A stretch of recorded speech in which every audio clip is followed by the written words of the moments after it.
Este podcast é uma gentileza de Julieste Logística.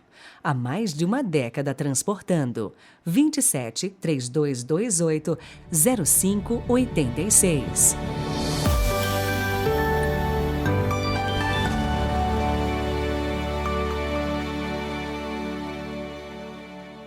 Vigésimo terceiro domingo do tempo comum, 4 de setembro de 2022. E não se esqueça do nosso estudo sobre o Evangelho de São João. Se inscreva no canal Peregrinos do Rossio e participe com a gente.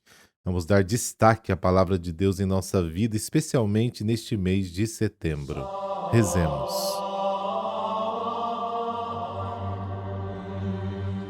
Pelo sinal da Santa Cruz, livrai-nos Deus, nosso Senhor, dos nossos inimigos. Ó Deus, Pai de bondade, que nos redimistes e adotastes como filhos e filhas, concedei aos que creem no Cristo a verdadeira liberdade e a herança eterna. Amém.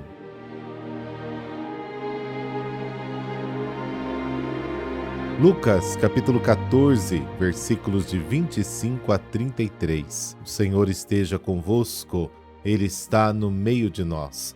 Proclamação do Evangelho de Jesus Cristo segundo Lucas. Glória a vós, Senhor. Naquele tempo, grandes multidões acompanhavam Jesus. Voltando-se, ele lhes disse: Se alguém vem a mim, mas não se desapega de seu pai e sua mãe, sua mulher e seus filhos, seus irmãos e suas irmãs, e até da sua própria vida, não pode ser meu discípulo. Quem não carrega a sua cruz e não caminha atrás de mim, não pode ser meu discípulo. Com efeito, qual de vós, querendo construir uma torre, não se senta primeiro e calcula os gastos para ver se tem o suficiente para terminar? Caso contrário, ele vai lançar o alicerce e não será capaz de acabar, e todos os que virem isso começarão a caçoar, dizendo: Este homem começou a construir e não foi capaz de acabar. Ou ainda, qual rei que ao sair para guerrear com outro, não se senta primeiro e examina bem se com 10.000 homens poderá enfrentar o outro que marcha contra ele com 20.000? Se ele vê que não pode, enquanto o outro rei ainda está longe, envia mensageiros para negociar as condições de paz. Do mesmo modo, portanto, qualquer um de vós, se não renunciar a tudo que tem, não pode ser meu discípulo. Palavra da salvação. Glória a vós, Senhor. O Evangelho de hoje fala de discipulado e apresenta as condições para ser discípulo de Jesus. Ele está a caminho de Jerusalém, onde em breve morrerá na cruz. Este é o contexto em que Jesus coloca as palavras sobre o discipulado. Aliás, o Evangelho de hoje é um belo exemplo de como Lucas transforma as palavras de Jesus em catequese para as pessoas das comunidades, para nós hoje. Primeira condição para seguir Jesus: desapegar do pai e da mãe. Alguns atenuam o poder da palavra desapegar e traduzem por preferir Jesus aos pais. O texto original usa uma expressão ainda mais forte: odiar pai e mãe. Em outro texto, Jesus manda amar e respeitar os pais. Lucas capítulo 18. Como explicar esta contradição? Mas isso é uma contradição? No tempo de Jesus, a situação social e econômica levava as famílias a se fecharem em si mesmas e as impedia de cumprir a lei da redenção, chamada Goel, ou seja, de ajudar os irmãos e irmãs da comunidade, clã, ameaçados de perder sua terra ou cair na escravidão. Isso está em Deuteronômio, capítulo 15, Levítico, capítulo 25. Fechadas em si mesmas, as famílias fragilizam a vida comunitária. Jesus quer reconstruir a vida em comunidade. Por isso pede para superar a visão estreita da pequena família que se fecha sobre si mesma e pede às famílias que se abram e se unam em uma grande família, em comunidade. Este é o sentido figurado, semítico, de odiar pai, mãe, esposa, filho, irmãos e irmãs. Este é o sentido figurado. Odiar pai e mãe não significa que você tem que ter raiva do pai e da mãe.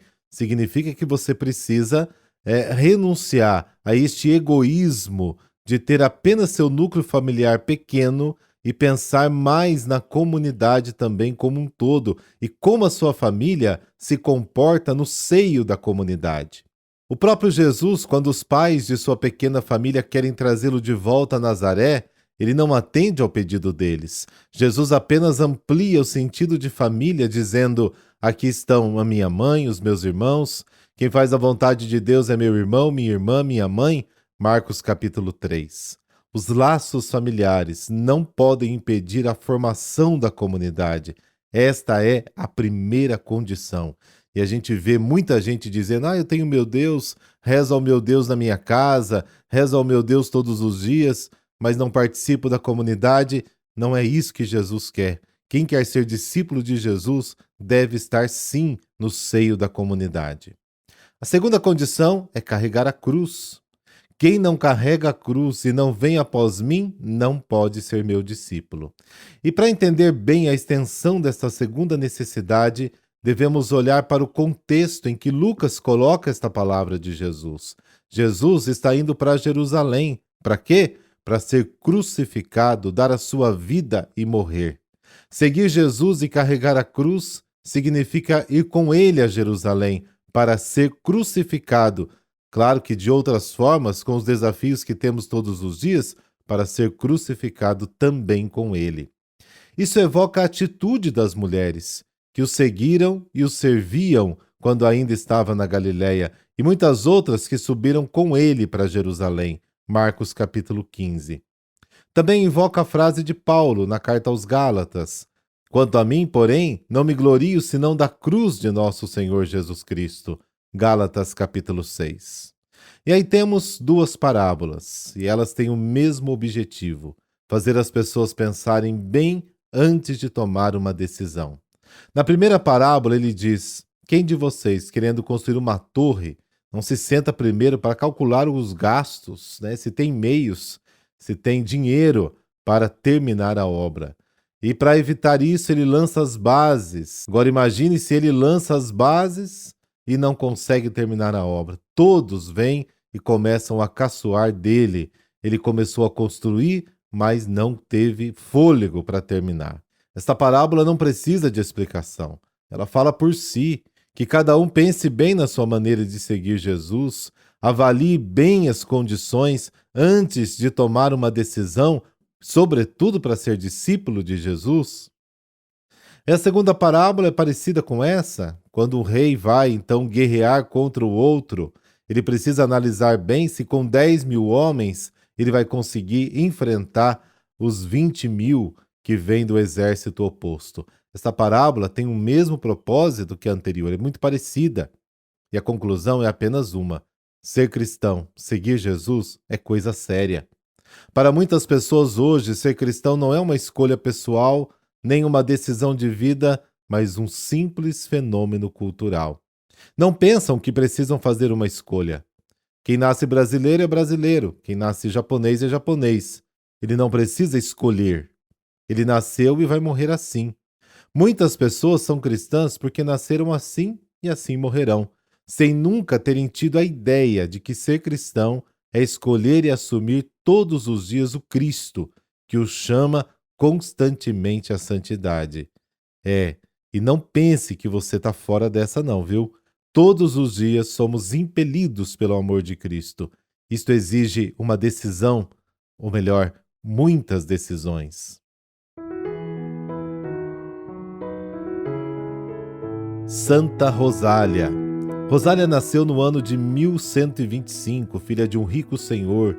Vivia numa corte muito importante da época.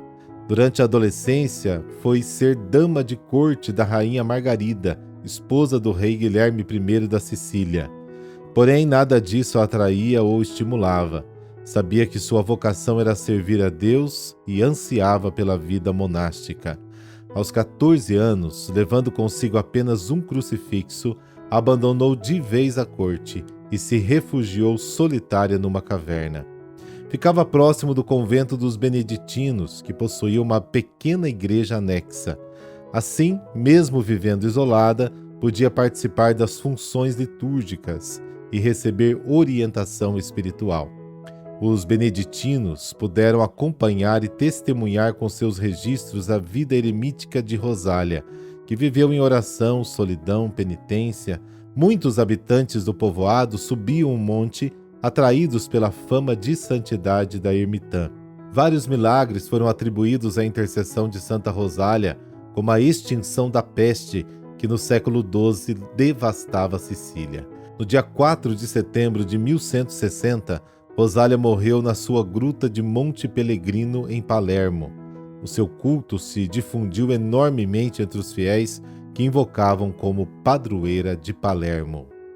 Senhor, Pai de amor, pela intercessão de Santa Rosália, que desposastes de todas as vaidades vãs deste mundo para vos dedicar inteiramente a uma vida de penitência e orações.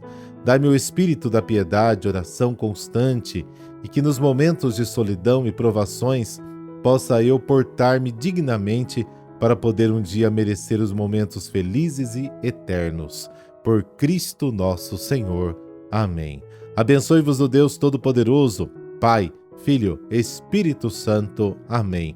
Excelente domingo para você. Fique na paz.